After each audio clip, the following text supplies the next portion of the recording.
அப்போ ஹெப்ரோன் என்று சொல்லும் பொழுது ஒரு place of community, a place of fellowship, the church. அதுதான் நான் இன்றைக்கி அந்த ஹெப்ரோனை வந்துட்டு சர்ச்சோடு கூட இணைத்து பார்க்கிறேன். ஸோ சபையில் கர்த்தர் சொன்ன வார்த்தைகள் நிச்சயமாக உன் வாழ்க்கையில் நிறைவேறும். ஏன்னா அவருடைய சத்தம் கேட்கிற இடம்தான் சபை. அவருடைய சித்தம் செய்வதற்காக அழைக்கப்பட்ட நம்மை அழைத்து வருகிற இடம்தான் சபை. ஹல்லேலூயா.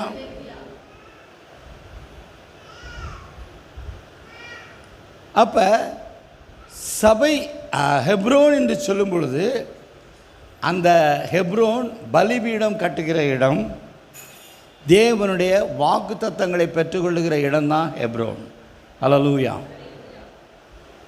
ஆதியாகமத்தின் புஸ்தகத்தில் 13ஆம் அதிகாரம் 18வது வசனத்தில் பார்ப்போம் என்று சொன்னால் அழகாக அந்த வசனம் அந்த முடியும்.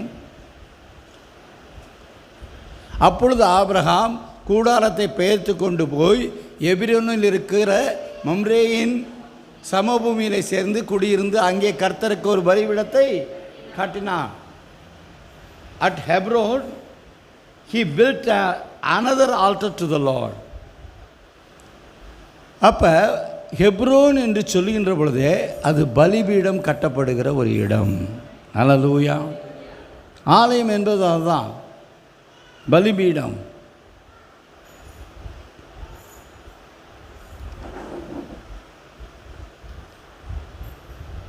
பதிமூன்று 14 சொல்லும் பொழுது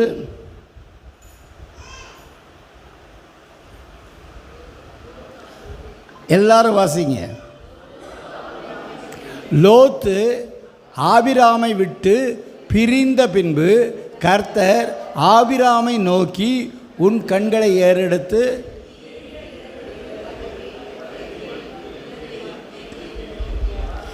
ஹல்லேலூயா.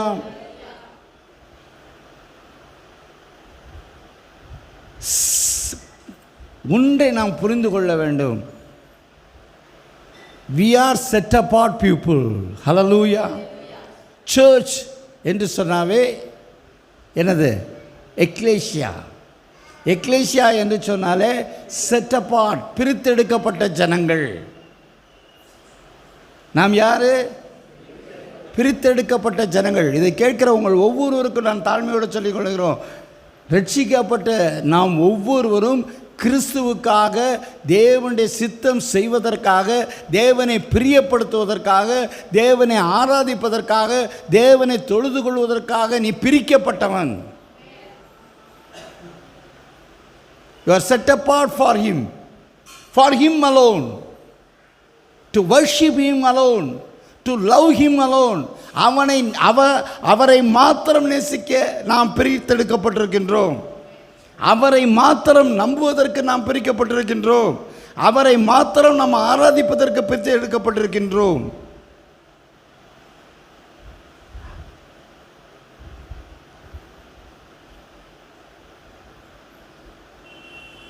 ஆபிரகாமை தேவனாகிய கர்த்தர் சந்தித்த முதல் சந்திப்பிலே ஆண்டவர் அவனுக்கு ஒரு வாக்குத்தத்தத்தை கொடுக்கிறார், ஒரு ஆசீர்வாதமான காரியத்தை கொடுக்கிறார். ஆதியாகமம் 12:2 கர்த்தருடைய ஆவியானதை உங்கள் உள்ளத்துக்குள்ளே கொண்டு போகட்டும். ஏதோ ஒரு பைபிள் ஸ்டடி இல்லை. நான் உன்னை I will make you into a great nation. ஆண்டவருடைய இது வந்துட்டு ஒரு தனி ஆளாக பிச்சைக்காரனாக இருக்க அல்ல. கர்த்தர் நம்மை ஒரு பெரிய ஜாதியாக்க, அதுதான் அவருடைய திட்டம். ஹல்லேலூயா. நான் உன்னை பெரிய ஜாதியாக்கி உன்னை ஆசீர்வதித்து உன் பேரை பெருமைப்படுத்துவேன், நீ ஆசீர்வாதமாக இருப்பாய். இதுதான் கர்த்தருடைய பரிபூர்ண சித்தமும் திட்டமுமாக இருக்கிறது. அது அபிரகாமுக்கு மாத்திரமல்ல, அபிரகாமுடைய ஆவிக்குரிய சந்ததியாகிய எனக்கும் உனக்கும் உண்டு. அப்போ தேவனுடைய சித்தம் என்னது? I will make you famous. இன்னைக்கு அநேகருக்கு நான் ஒன்றும் இல்லாதவன், அந்த எண்ணம் பொய். சத்தியம் என்னது? ஆண்டவர் சொல்லிட்டார், I will make you famous. I will make you a great nation. எல்லாத்துக்கும் மேலே you will be a blessing to others. ஹல்லேலூயா. நீ பிறருக்கு ஆசீர்வாதமாக இருப்ப. ஹல்லேலூயா. காரணம், நான் உன்னை பெரிய ஜாதியாக்க விரும்புகிறேன், நான் உன்னை ஆசீர்வதிக்க விரும்புகிறேன், நான் உன்னை பெருமைப்படுத்த விரும்புகிறேன். இதுதான் தேவன் ஆபிரகாமை சந்தித்த உடனே கொடுத்த முதல் ஆசீர்வாதம். ஆனால் இந்த ஆசீர்வாதத்தை கொடுப்பதற்கு முன்பாக கர்த்தர் ஒரு நிபந்தனையை விதிக்கின்றார். என்னதுதான் 12:1.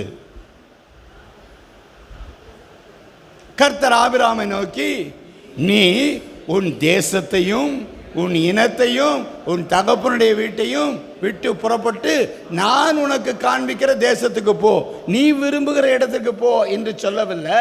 நான் உனக்கு காட்டுகிறேன் அல்லவா, நான் உனக்கு ஒரு இடத்தை வைத்திருக்கிறேன் அல்லவா, அந்த இடத்திற்கு போ. அந்த இடத்துக்கு நீ எப்படி போக வேண்டுமா? ஒருத்தரையும் கூட்டு போகக்கூடாது. எல்லாத்தையும் விட்டுட்டு உன் தேசத்தை விடு, உன் இனத்தை விடு, leave your native country, leave your relatives, leave your father's family and go to the land that I will show to you. ஆனால் ஐயா ஆபிரகாம் என்ன செஞ்சார்? ஐயோ பாவம், தாயும் இல்லை தகப்பனும் இல்லை. எப்படி லோத்துக்கு சொல்லுங்க, லோத்துக்கு அப்பாவும் இல்லை அம்மாவும் இல்லை, அனாதையாக நிற்கிறான், நம்மளை நம்பித்தானே இருக்கான் அப்படின்னு சொல்லிட்டு அந்த பரிதாப உணர்ச்சி அதில் என்ன பண்ணிட்டான்? அள்ளிட்டு வந்துட்டான். ஆண்டவர் சொன்ன வார்த்தையை மீறிட்டான். அவன் அப்பா இல்லாதவன் அம்மா இல்லாதவன் ஆண்டவருக்கு தெரியும். சில நேரங்களில் ஆண்டவர் சொன்னதுக்கு மாத்திரம் கீழ்ப்படியுங்க. இது உங்கள் பலவீனம்.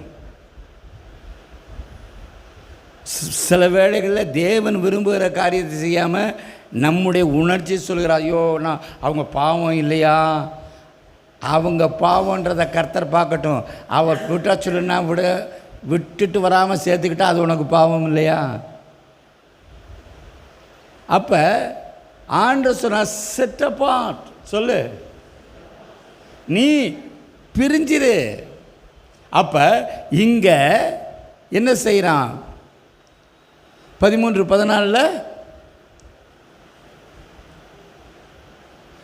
லோத்தை விட்டு விலகி போனான். உடனே கர்த்தர் ஆபிரகாமை நோக்கி பேசுகிறார். 14வது வசனத்தில்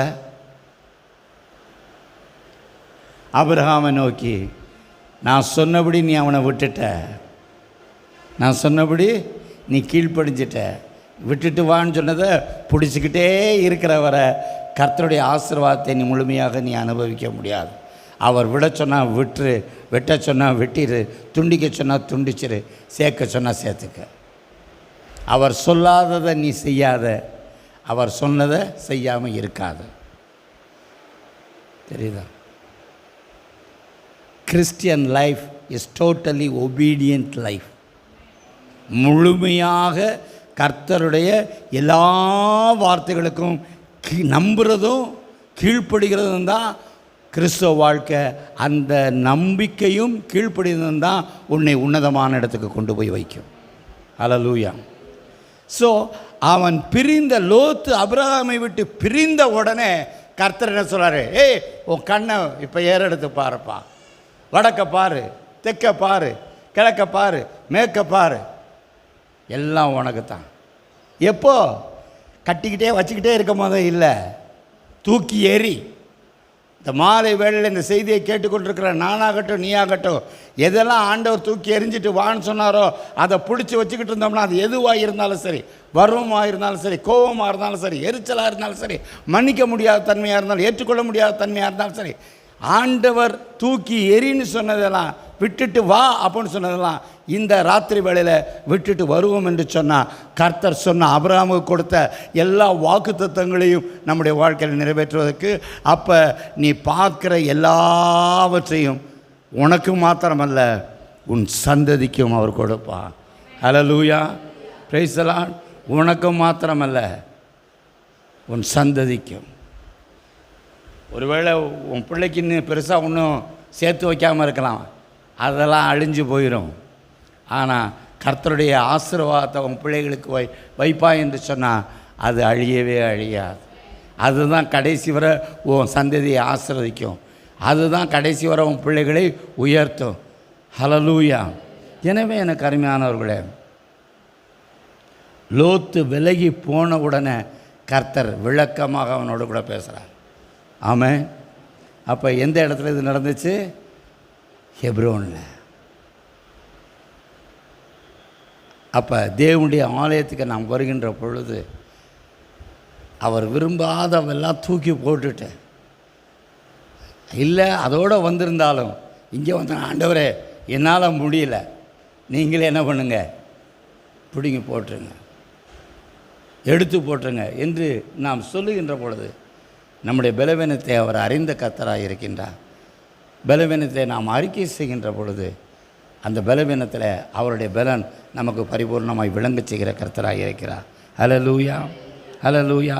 எனவே அங்கு அவன் தூக்கி போட பிரிய மாத்திரம் செய்யவில்லை, உடனே ஆண்டவருக்கு பலிபீடத்தை கட்டுகிறவனாக இருக்கிறான். ஹல்லேலூயா. ஸோ ஹெப்ரோன் என்று சொல்லுகின்ற பொழுது அது கர்த்தரை தொழுது கொள்ளுகிற இடம், கர்த்தருக்கு பலிபீடத்தை கட்டுகிற இடம், தேவனிடமிருந்து வாக்குத்தத்தங்களை பெற்றுக்கொள்ளுகிற இடம். அதுக்கு காரணம் அவன் ஆண்டவர் எதை விட சொல்லுகிறாரோ. ஆமாம், அவர் அனந்த ஞானம். தயவுசெய்து என் அறிவை வச்சுக்கிட்டு என் அனுபவங்களை வச்சுக்கிட்டு நீங்கள் ஆண்டவரை பார்க்குறத இன்னையிலிருந்து நிப்பாட்டுங்க. உங்களுடைய அனுபவங்களை வைத்துக்கொண்டு அல்லது மற்றவர்கள் கொடுக்குற ஆலோசனைகளை வைத்துக்கொண்டு உலகம் என்ன நினைக்கும் அப்படின்றதை விட்டுட்டு ஆண்டவர் என்ன நினைப்பார். ஆண்டவர் சொல்லிட்டார் விட்டு விடுன்னு, விட்டுரு. நீ யாரை பிரியப்படுத்த போகிற? உலகத்தையா உன்னை உண்டாக்கிய கர்த்தரையா? கேட்குறேன். உனக்கு முன்னாடி அக்கா பிறந்திருக்கலாம், இல்லை அண்ணன் பிறந்திருக்கலாம். ஏன் உங்கள் அப்பாவே, என்னுடைய அப்பாவே நான் பிறந்த பொழுது, நான் கருவில் இருந்த பொழுது எங்கள் அப்பா கண்ணு பார்த்துச்சா, இல்லை எங்கள் அக்கா கண்ணு பார்த்துச்சா, எங்கள் அண்ணன் கண்ணு பார்த்துச்சா? யார் கண்ணும் பார்க்கல, அவர் கண்ணு தான் பார்த்துச்சு. அன்னையிலிருந்து தாயின் வயிற்றில் வெளிவந்த நாள் முதல் கருவிலிருந்து கல்லறை வரை நம்ம நடத்துகிறவர் யார் சொல்லுங்கள்? கருவிலிருந்து கல்லறை வரை நம்ம நடத்த போகிறது யார்? நடத்தி வர்றவர் யார்? அப்போ இந்த மற்ற எல்லாமே இடையில வந்துட்டு இடையில போகிறவங்க. சொல்லுங்கள், என் வாழ்க்கையில் யாராக இருந்தாலும் சொல்லுங்கள், என் வாழ்க்கையில் யாராக இருந்தாலும் எல்லாருக்கும் அவங்க அப்பா அம்மா ரொம்ப அப்பானாவே ஒரு தனி இதுதான், அம்மானாவே ஒரு தனி பாசம்தான். ஆனால் இன்றைக்கி என்னை இந்த உலகத்துக்கு கொண்டு வந்தவங்க என்னோட இல்லை. புரிஞ்சுக்குங்க, இந்த உலகத்துக்கு என்னை கொடுத்த என் தகப்பன் என்னோடு இல்லை. இந்த உலகத்துக்கு என்னை பெற்றுக் கொடுத்த என் தாய் என்னோட கூட இல்லை, காணாம போயிட்டாங்க. எங்கள் அண்ணன் என்னோட இல்லை, என் அக்கா என்னோடு கூட இல்லை. ஆனால் தாயின் கருவிலே என்னை கண்ட கர்த்தர் இன்றைக்கி என்னோடு கூட இருக்கிறான். ஸோ யாரை பிரியப்படுத்த போகிற? அவரை பிரியப்படுத்து, அவரை பிரியப்படுத்து. அண்ணன் என்ன சொல்லுவான், அக்கா என்ன சொல்லுவான், அவன் என்ன சொல்லுவான், இவன் என்ன சொல்லுவான், உலகம் என்ன சொல்லும், சபை என்ன சொல்லும் பார்க்காத. நீங்கள் என்னப்பா சொல்கிறீங்க, நீங்கள் என்ன சொல்கிறீங்க, அதை நான் செய்ய தயாராக இருக்கிறேன் என்று சொல். உங்களுக்கு விருப்பம் இல்லையா, தூக்கி எறிகிறேன். நான் ஒன்று சொல்கிறேங்க, லோத்தும் அப்ரஹாமும் எத்தனையோ வருஷம் கூட தானே வந்தாங்க, ஆமாவா இல்லையா? கூட தானே வந்தாங்க. ஆண்டவர் எங்கேயாச்சும் முதலே சொல்லிட்டாரு பிரிஞ்சிரு அப்படின்னு சொல்லிட்டாரு. நீ பிரிய மாட்டேன்ட்ட, கூட்டிக்கிட்டே வந்த. கூட்டிகிட்டு வந்தோன்னே என்ன ஆச்சு? ஒரு நாள் வந்துச்சு. சொல்லுங்கள், அந்த நாள் குழப்பத்தின் நாளாக இருக்கும், அந்த நாள் சண்டையின் நாளாக இருக்கும், அந்த நாள் பிரச்சனையின் நாளாக இருக்கும், அந்த நாள் வேதனையின் நாளாக இருக்கும். உண்மையாக லோத்துக்கும் அப்ரஹாமுக்கும் எந்த பிரச்சனையும் இல்லை. சொல்லுங்கள், யாருக்குள்ள பிரச்சனை? யாருக்குள்ள பிரச்சனை? பாருங்கள், அந்த வேலைக்காரங்களுக்குள்ள ஒரு பிரச்சனை வந்ததுனால பிரிய வேண்டியதாயிருச்சு. அல்லேலூயா. அப்போத்தான் அவனுடைய சுய ரூபம் தெரிகிறது.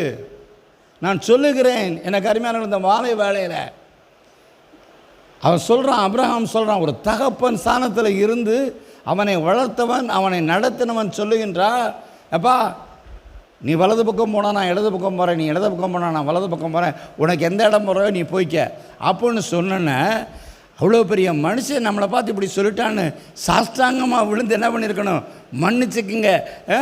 நகோமி கிட்ட சொன்னால, யார் சொன்னா? எங்கள் சித்தப்பா மக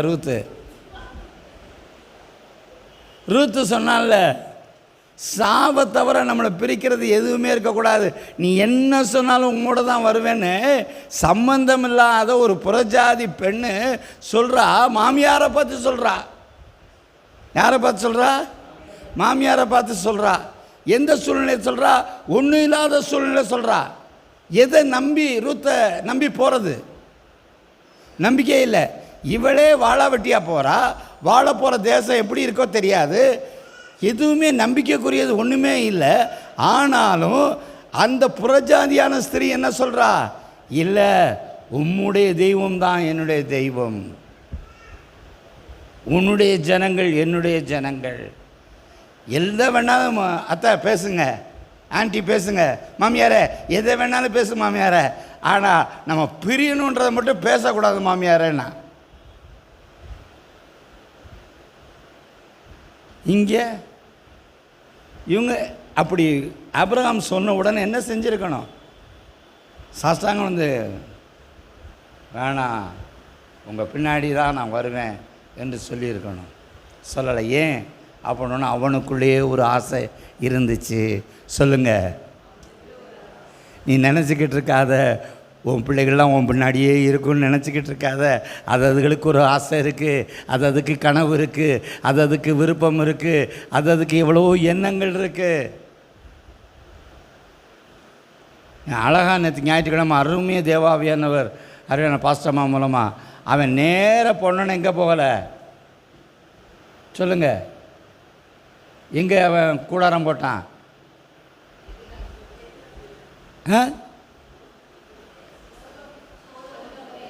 சோதோமுக்குள்ளே போகலை. சோதோமுக்கு நேராகத்தான் என்ன பண்ணான்?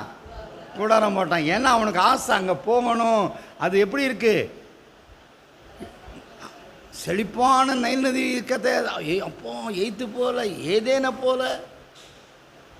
இந்த போலன்ற போலியை நம்பாத. பக்கத்தில் பார்த்து சொல்லு, போல அவங்கள போல இருக்கணும், இவங்கள போல இருக்கணும், அவங்கள போல வாழணும். இல்லை தம்பி, உன்னை கர்த்தர் எப்படி வச்சிருக்கிறாரோ அப்படி வாழ உன்னை ஒப்புக்கொடு. நான் அவரை போல வச்சுக்கலேன், நான் அந்த ஊழியக்காரரை போல இருக்கணும், இந்த ஊழியக்காரரை போல இருக்கணும். இல்லை, கர்த்தர் இப்படிப்பட்ட ஊழியம் செய்யத்தான் கர்த்தர் எனக்கு வச்சிருக்கிறாரு. அந்த போல என்பதெல்லாம் பிசாசு காட்டுக்கிற போலித்தனம். அது நிஜம் அல்ல. அவனை போல அல்ல, என்னை போல. அல்போன்சா ஆண்டவர் அல்போன்சா இருக்கத்தான் அழைத்திருக்கிறார். சொல்லுங்க, ஒவ்வொருத்தரும் சொல்லுங்க. என்னை நானாக இருக்கத்தான் கர்த்தர் அழைச்சிருக்கார். அதான் ஆண்டவருடைய விருப்பம். நான் அவரை போல இல்லையே, நான் இவரை போல இல்லையே. படைத்தவருக்கு தெரியும் உன்னை எப்படி வைக்கணும்னு தெரியும், எப்போ அப்படி கொண்டு போகணுன்றது தெரியும். தய குனியாதீங்க, மனசுக்குள்ளே ஏற்றுக்குங்க வார்த்தைகளை. இதுதான் பொழப்பு. நினப்பு பொழப்பை கெடுக்குது. இப்படிப்பட்டதான நினப்பு தான். அவரை போல இல்லையே, இவரை போல இல்லையே, எவரை போல இருக்க வேணாம். எல்லாவற்றையும் படைத்த கர்த்தர் என்னோடு கூட இருக்கிறார். என் ராஜாதி ராஜா விட்டு பிள்ளை. இவர் அல்போன்ஸ் ராஜா மாத்திரம் கிடையாது. அந்த எண்ணத்தை கொண்டாங்க உங்கள் உள்ளத்தில். புரியுதா? என்ன புரிஞ்சிச்சு? என்ன புரிஞ்சிச்சு? எனக்கு சத்தமே இல்லை. அதனால் நீ விட்டு பிரின்னு சொன்னால் பிரியாத வர கர்த்தர் உன்னை ஆசீர்வதிக்க முடியாது. இப்போ நீ சொல்லலாம், ஆண்டவரே என் கையிலையும் ஒன்றும் இல்லை, என் மனசுலேயும் ஒன்றும் இல்லை, என் இருதயத்துலேயும் ஒன்றும் இல்லை, என் மனசுலேயும் ஒன்றும் இல்லை. ஐ ஆம் டோட்டலி ஃப்ரீ. ஐ ஆம் டோட்டலி ஃப்ரீ. நான் வெறுமையான பாத்திரம், காலியான பாத்திரம். இப்போ நிரப்புங்கன்னு சொன்னால் அவருடைய கிருபையினால, அவருடைய வல்லமையினால, அவருடைய ஆசீர்வாதத்தினால நிரப்ப அவர் உண்மையுள்ளவரும் வல்லவருமாக இருக்கிறார். அல்லேலூயா. நீ அரையும் குறையும் வேணாம். அதான் பார்க்குறோம், காலேபு முழுமையாக he completely followed God. He perfectly followed God. He faithfully followed God.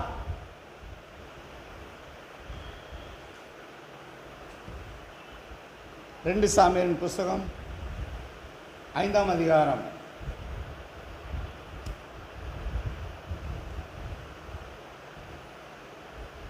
1.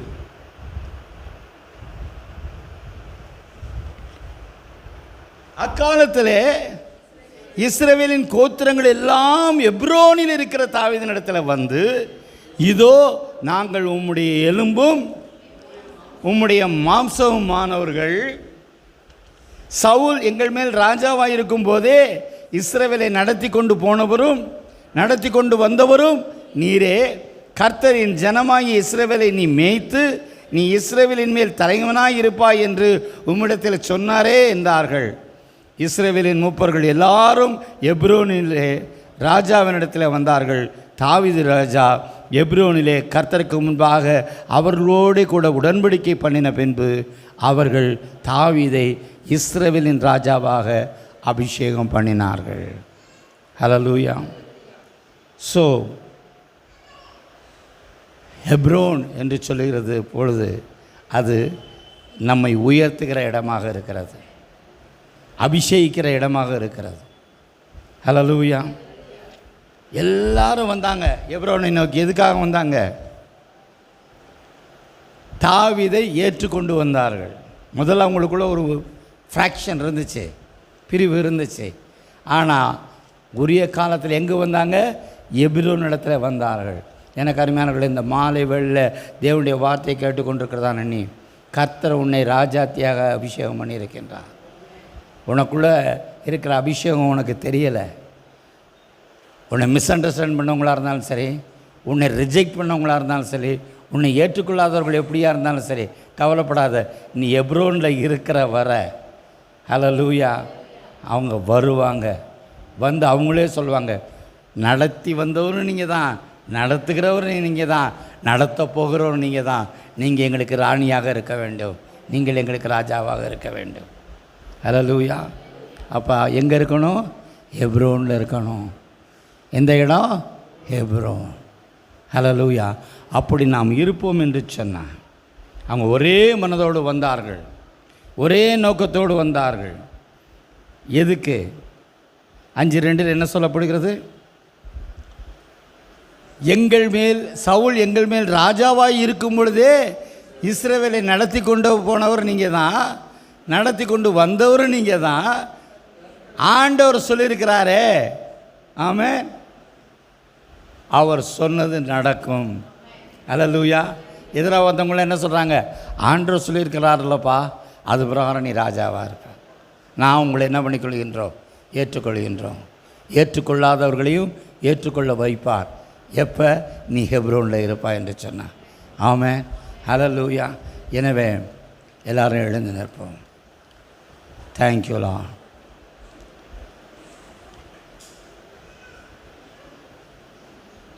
எது உன்னுடைய ஹெப்ரோன்? ஆண்டவர் திட்டமும் தெளிவுமாக இந்த நாளில் ஹெப்ரோனை குறித்து பேசினார். ஹெப்ரோனிலே நீ இருப்பாய் என்று சொன்னார். அது உன்னை உயர்த்துகிற இடம். ஹெப்ரோன் உனக்கும் உன் தேவனுக்குள்ள ஐக்கியத்தை காட்டுகிற இடம். ஹெப்ரோன் உன்னுடைய ஆசீர்வாதத்தை கூட்டுகிற இடம். It is a place of unity. It is a place of connection between you and your God, and it is a place of connection between you and God's people. எங்கே இருக்கிற? நீ இருக்கிற இடம்தான் உன் உயர்வை தீர்மானிக்கிற இடம். ஹெப்ரோனில் இருக்கிற தாவீதை ராஜாவாக்கும்படியாக எதிராய் நின்ற கூட்டம்லாம் மறுபடி உணர்ந்து வந்ததை போல இன்றைக்கி ஒருவேளை உன்னை புரிந்து கொள்ளாமல் இருக்கலாம், உன்னை ஏற்றுக்கொள்ளாமல் இருக்கலாம். நீ இந்த நாளிலே எபிரோனில் இருக்க உன்னை ஒப்பு கொடுப்பாய் என்று சொன்னான். புரிந்து கொள்ளாதவர்களையும் கர்த்தர் புரிய செய்வார். என்ன புரிய வைப்பார்? நான் அவனை ராஜாவாக ஆக்குவேன் என்று சொன்னேன்ல, நான் கொடுத்த வாக்கு தத்தத்தில் நான் உண்மை உள்ளவன் என்பதை நாம் உணராவிட்டாலும் அவர்களை உணர வைப்பார். உணர வைத்து அவர்களை உன்னிடத்தில் வரவழைத்து, தேவன் உன்னோடு கூட இருக்கிறார், தேவன் உனக்கு வாக்கு கொடுத்தபடியே நீர் எங்களை ஆளும் என்று சொல்லத்தக்கதாக. காரணம், தாவீது ஹெப்ரோனிலே இருந்தான். ஹெப்ரோன் என்பது ஐக்கியத்தின் அடையாளம். இந்த நாளில் ஒவ்வொரு நாளும் எனக்கும் என் ஆண்டவருக்கு இருக்க உறவு, எனக்கும் என் ஆண்டவருக்கு இருக்கிற ஐக்கியம் பெருக உங்களை ஒப்பு கொடுப்போம், நம்மை ஒப்பு கொடுப்போம். ஹெப்ரோன் என்று சொன்னாமே டு ஜாயின், இணைக்கிற இடம், தேவனோடு கூட இணைந்து இருக்கிற இடம்தான் ஹெப்ரோன். ஒற்றுமையின் அடையாளமாக இருக்கிறது. எப்படி காலேப் முழுசாக உன் தேவனாகிய கர்த்தரை உன் முழு இருதயத்தோடு முழு பலத்தோடு என்று சொன்னதைப் போல Caleb completely follow God, faithfully follow God. எனவே தான் அவன் உண்மையும் உத்தமமாய் முழு இருதயத்தோடு கூட தேவனை பின்பற்றினபடினால தான் அவன் கேட்டபடி அந்த ஹெப்ரோன் என்கிறதான செழிப்பான பூமியை கர்த்தர் அவனுக்கு கொடுத்தார். நீ இந்த நாளில் சொன்னபடி உண்மையாக இருப்பாய் என்று சொன்னால் செழிப்பானவற்றை, நீ கேட்ட செழிப்பை கர்த்தர் கண்டிப்பாக உனக்கு கொடுப்பார். எனவே இந்த ராத்திரி வேளையில் எது உன்னுடைய ஹெப்ரோன்? நீ தான் தீர்மானம் பண்ணணும். தேவன் விட சொன்னதை விடாத வர பிடிவாதமாக இதை பிடித்து கொண்டிருப்பாய் என்று சொன்னான். தேவனுடைய வாக்கு தத்தங்களை நீ அடையவே முடியாது. அவன் பரிதாபப்பட்டான் லோத்துக்காக, அதுக்காகவே கூட்டி வந்தான். அந்த பரிதாபம் தான் என்ன ஆச்சு? பிரச்சனையை உண்டாக்குச்சு. இன்றைக்கி அநேக குடும்பங்களில் ஏன் பிரச்சனை வருது? ஆண்டவர் விட சொன்னதை நீ விடாமல் வச்சுக்கிட்டு இருக்கிற வர உன் குடும்பத்தில் பிரச்சனை இருந்து கொண்டிருக்கும். ஆண்டவர் விட்டுட்டு வானா விட்டுரு, அதை பிடிச்சிக்கிட்டு வராத, தூக்கி எரிஞ்சிட்டு ஆண்டவரை நம்பி வா.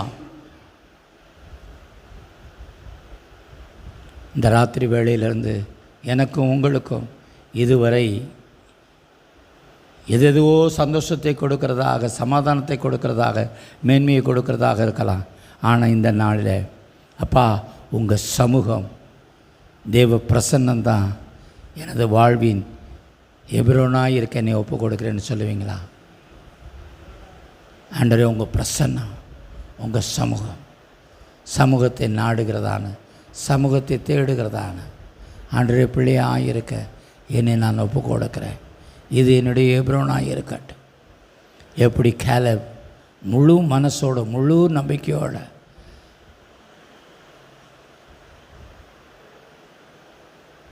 உம்மை பின்பற்றினாலும், எது எப்படியாக இருந்தாலும் நான் உங்களை முழுசாக, நான் கேட்டது கிடைக்காம போனாலும், நினச்சது நடக்காமல் போனாலும், என்னை அழைத்த ஒரு உண்மையுள்ளவர், என்னை ஆசீர்வாதப்பதற்காகவே அழைத்திருக்கிறேன் என்கிற நிச்சயத்தோடு கூட வாழ நான் எப்பொழுதும் தேவ பிரசன்னத்திலே வாழ்கிறவனாக, தேவ சமூகத்தில் கிடக்கிறவனாக இருக்க கர்த்தர் எனக்கு கிருபை செய்யும், என் ஜனங்களுக்கும் கிருபை செய்யும். இயேசுவின் நல்ல நாமத்தில் பிதாவே. தேங்க்யூ. God bless you.